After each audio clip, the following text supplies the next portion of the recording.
కొణిదెల పవన్ కళ్యాణ్ అనే నేను శాసనసభ సభ్యుడిగా ఎన్నికైనందున శాసనం ద్వారా నిర్మితమైన భారత రాజ్యాంగం పట్ల నిజమైన విశ్వాసం విధేయత చూపుతారని, భారతదేశ సార్వభౌమాధికారాన్ని సమగ్రతను కాపాడుతానని, నేను భౌమాధికారాన్ని సమగ్రతను కాపాడుతానని, నేను స్వీకరించబోయే కర్తవ్యాన్ని శ్రద్ధాశక్తులతో నిర్వహిస్తానని దైవ సాక్షిగా ప్రమాణం చేస్తాను.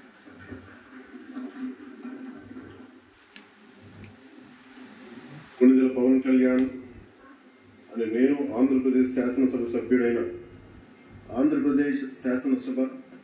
సభ్యుడైన కొణిదెల పవన్ కళ్యాణ్ అనే నేను సభా నియమాలకు కట్టుబడి ఉంటానని, వాటిని అనుసరిస్తానని, సభా మర్యాదలను పాటిస్తానని, సాంప్రదాయాలను గౌరవిస్తానని దైవ సాక్షిగా ప్రమాణం చేస్తాను.